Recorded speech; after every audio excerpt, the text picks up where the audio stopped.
इस वक्त विदेश मामलों के जानकार इंटरनेशनल स्टडीज जेएनयू से इस वक्त प्रोफेसर स्वर्ण सिंह साहब जुड़ गए हैं। प्रोफेसर साहब, जाहिर सी बात है कि ये तो अंदाजा था कि झूठ बोलेगा पाकिस्तान और खूब खुलकर बोलने की यहाँ कोशिश करेगा, उसको दुनिया में अलग नैरेटिव भारत के खिलाफ बनाना है। लेकिन सच्चाई तो कभी छुपती नहीं है, सच दुनिया के सामने होता है। और भारत की जो फर्स्ट सेक्रेटरी हैं उन्होंने एक एक करके इसका जवाब दिया है। क्या ये माना जाए कि पाकिस्तान जो चाल चल रहा था उसमें खुद वो घिर गया, बेनकाब हो गया पूरी तरीके से? अब ये बात तो बिल्कुल सच है कि आज के समय में जिस तरह से सूचना का प्रसारण लगातार होता है, उसमें जमीन पर क्या हुआ है उसका अंदेशा लोगों को पहले से रहता है। और उसके बाद वो जब चाहें इस सूचना को प्राप्त कर सकते हैं। जी। मोटे तौर पर आप देखें तो ये जो टकराव हुआ सेनाओं का, वो भारत और पाकिस्तान में जैसे एक जायंट और पिग्मी के बीच में टकराव होता है। तो हम्म। यदि पाकिस्तान कहता भी रहे बार बार कि हाँ उन्होंने युद्ध जीत लिया है, पर जैसा आपने कहा कि ये तो हास्यास्पद बात लगती है कि इस तरह से जाकर आप संयुक्त राष्ट्र संघ में अपनी जीत को एक तरह से मनवाना चाह रहे हैं विश्व को। दूसरी बात, संयुक्त राष्ट्र संघ में खासकर महासभा में हर साल जो सत्र होता है उसमें भाषण जो दिए जाते हैं, उसमें हर नेता एक अपनी सोच लाता है कि वो किसके लिए भाषण दे रहा है।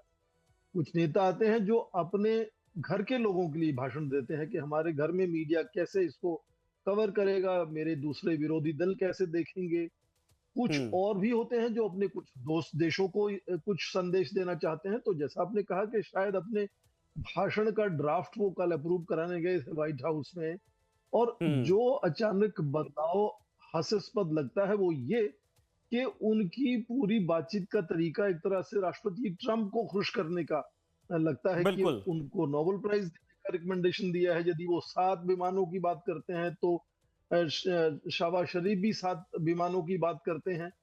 तो ये तो भाषण संयुक्त राष्ट्र का जो मौलिक सोच है कि आप वहां आकर कहते हैं कि मैं अपने नागरिकों के साथ साथ विश्व के लिए क्या करना चाहता हूं या क्या कर रहा हूं।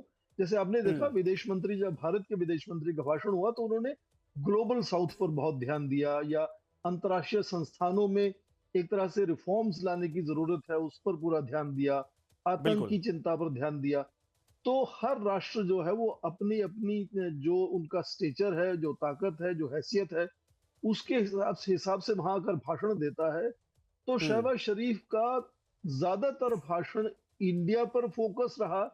तो ये उनका अपना प्री ऑक्यूपेशन है। मुझे नहीं हम्म। लगता कि भारत के जो भी चाहे विदेश मंत्री हो, प्रधानमंत्री हो, आप उनके भाषण सुनिए, उनमें तो पाकिस्तान का इस तरह से ज्यादा जिक्र नहीं होता। कभी हम्म। बहुत रेयरली एक आध जवाब उसमें शामिल होता है। तो इस तरह से एक ही बात को रटे जाना पूरे भाषण में दिखाता है कि पाकिस्तान का विश्व के स्तर पर या अपने क्षेत्र में भी कुछ ज्यादा योगदान ना तो सोच है देने की, ना ही हैसियत है उसको इस तरह का योगदान देने की।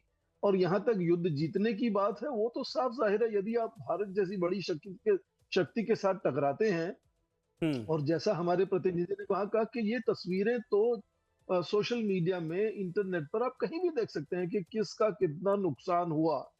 तो यदि आप तथ्यों के साथ अपनी बात कहें तो शायद कोई उसको ध्यान देगा भी, पर मुझे नहीं लगता कोई इस बात को ध्यान देगा कि वो क्या कह रहे हैं, क्यों कह रहे हैं। हाँ, उनका हम्म। मौलिक मुद्दा था कि राष्ट्रपति ट्रंप को वो और खुश करना चाहते हैं, खुश कर इसीलिए सकें। वो भाषण देने से पहले वहां बिल्कुल गए। सही आपने 2 दिन कहा कि पहले उनको न्यूयॉर्क में खुश मिले करने के थे, लिए दो सिर्फ दिन शब्दों पहले और ही इस तरीके से न्यूयॉर्क में भाषण मिले का थे। इस्तेमाल किया गया है ताकि उनके ग्राउंड को जो बार बार वो नोबल मांगते फिर रहे हैं दुनिया से पीस प्राइज रहे कि जो तबाही मची थी उसमें बड़ा नुकसान हुआ था, चाहे वो मसूद अजहर का हो, चाहे और संगठन थे उनके ठिकाने तबाह कर दिए गए। वहां की पंजाब की मुख्यमंत्री कह रही हैं, लेकिन पाकिस्तान के प्रधानमंत्री को यह बात समझ में नहीं आती है।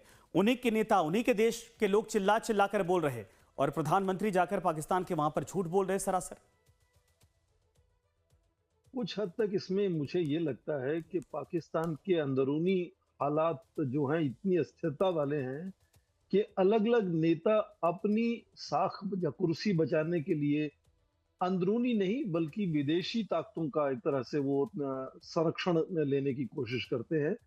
आप देखें कि पिछले कम 4 महीने से भी कम के समय में 3 बार field marshal Asim Munir America गए हैं। तो शायद प्रधानमंत्री शरीफ को लगा कि उनको भी वहां जाकर नजर आना चाहिए दुनिया में कि वो भी वहां के असली नेता वही हैं और फील्ड मार्शल वहां के नेता नहीं है पाकिस्तान के। जी। अब जब ये दोनों इकट्ठे व्हाइट हाउस में बैठे हुए हैं तो रक्षा मंत्री पाकिस्तान के ख्वाजा आसिफ वो कुछ यूरोपीय पत्रकारों को साक्षात्कार दे रहे थे और उसमें उन्होंने दोहराया कि अमेरिका के साथ जो है वो हमारी जो कोशिश है वो फ्लर्टिंग की है, अंग्रेजी में उन्होंने कहा, और हम्म। असली दोस्त जो रिलायबल हमारा है वो चीन है। तो हाँ। देखिए कि क्या करना चाहते हैं, किसके साथ हाथ बढ़ाना चाहते हैं, दोस्ती का या साझेदारी का। उसमें हम्म। ये बात यदि ये साक्षात्कार राष्ट्रपति ट्रंप की टीम पढ़ेंगे कि ये हम्म। प्रधानमंत्री और फील्ड मार्शल व्हाइट हाउस में आ रहे हैं और जबकि इनके रक्षा मंत्री कह रहे हैं कि असली दोस्त चीन है, तो आपस में ही इनका तालमेल ऐसा टकराव या तनाव वाला अंदर से है कि कुछ नेता चीन की सहायता मांग रहे हैं, कुछ राष्ट्रपति ट्रंप को खुश करना चाह रहे हैं। और उसी में ये सब अपने आप में एक ये थिएट्रिक्स जैसे कहा गया वो लगने लगा है कि इसमें सच्चाई तो है ही नहीं, और हम्म। जो सच्चाई है उसको छुपाना आजकल संभव नहीं है। हम्म। इतना प्रसारण होता है, इतना मीडिया हमारा दुनिया भर में ताकतवर है कि वो जल्द से जल्द बाहर आता है। और कभी कभी पाकिस्तान के नेता ही आपने जैसे एक के बाद एक आतंकी गुटों के जो लोग हैं उनका जिक्र किया आपने, मरियम का जिक्र किया, मरियम शरीफ का जिक्र किया। तो यदि वो कहीं कुछ बात कहती है तो वो फट से पूरी दुनिया के मीडिया में आ जाता है कि उन्होंने क्या कहा। और मोटे हम्म। तौर पे मैं कहता हूं यदि टकराव होता है भारत जैसी बड़ी शक्ति का और पाकिस्तान की जो आर्थिक और राजनीतिक तरीके से बिल्कुल व्यवस्था उसकी खराब है, मुश्किल में है, और वो उसके बाद अपनी जीत का करार करता है, तो मुझे नहीं लगता कि कोई भी विश्व में उसको सीरियसली हम्म। लेगा। जाहिर है भारत की नीति साफ है, आतंकी हमला युद्ध माना जाएगा और ये जो हम्म। संदेश है ये पाकिस्तान को जा चुका है। नहीं सर, अब चुनौतियां उसके ये बाद हैं कि उनको पाकिस्तान में पाकिस्तान के बच्चों को 99 करगिल वॉर को भी बताता है पाकिस्तान, पढ़ाया जाता है कि हमने जीता था, इस युद्ध को भी बता रहा है कि हमने जीता था। बड़ा सवाल यह कि चोरी करके सीनाजोरी, इससे पाकिस्तान को हासिल क्या होने वाला है? इस बात का जवाब तो पाकिस्तान के पास अब तक मिला नहीं कि 10 सालों तक छुपाकर आखिर लादेन को किसने रखा था। इसी पाकिस्तान ने वो कहता कि हमारे यहां से आतंकवाद को पनपाया नहीं जाएगा, आतंकवाद की फैक्ट्री जो कही जाती है वो झूठ पूरी तरीके से है। ये चोरी और सीनाजोरी वाला खेल कब तक चलता रहेगा ये? देखिए, केवल भारत ही नहीं कह रहा ये बात, पूरा विश्व, संयुक्त राष्ट्र संघ के इस तरह से आप देखेंगे रेजोल्यूशंस हैं, अमेरिका की इस तरह से रेजोल्यूशंस हैं, जो अनाउंसमेंट्स हैं जिसमें वो चाहे लश्कर ए तैयबा की बात हो, जैसे मोहम्मद की बात हो, अब रेजिस्टेंस फोर्स की बात हो, आपने बिन लादेन का जिक्र किया, अजहर मसूद का जिक्र होता रहता है। तो अंतर्राष्ट्रीय स्तर पर हम ही नहीं, संयुक्त राष्ट्र संघ और बड़े राष्ट्र जो है यूरोप के या अमेरिका, वो भी इन सब को एक तरह से करार कर चुके हैं कि आतंकी पाकिस्तान में पाले जाते हैं, रखे जाते हैं, रह रहे हैं, उनको संरक्षण जी। मिला हुआ है वहां। एफएटीएफ जो फाइनेंशियल एक्शन टास्क फोर्स है उन्होंने इसीलिए इनको ग्रे लिस्ट में डाला था, हालांकि चीन की सहायता से थोड़ा उनको फिर फायदा हुआ, वो ग्रे लिस्ट से बाहर आ चुके हैं।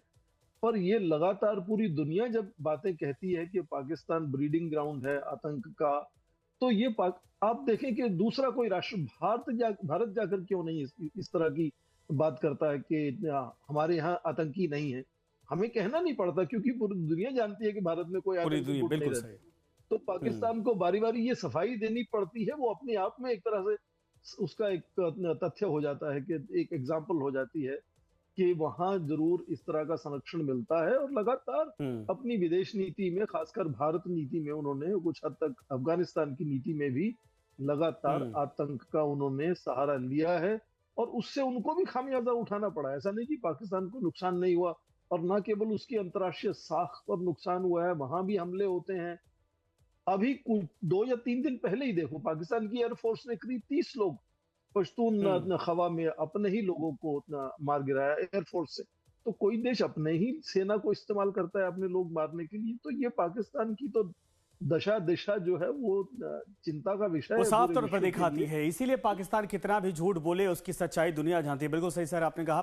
धन्यवाद स्वर्ण सिंह साहब हमारे साथ जुड़ने के लिए और ये बातचीत करने के लिए। लेकिन कुल मिलाकर ये कहा जा सकता है कि पाकिस्तान लाख झूठ बोले, लाख अपनी सच्चाई को छुपाने की कोशिश करे, लेकिन भारत की तरफ से चुन चुन कर एक एक उसके जो आरोप लगाए गए थे उसका जवाब भी दिया गया और साथ में पाकिस्तान की कलई खोलकर रख दी गई है यूएनएससी में।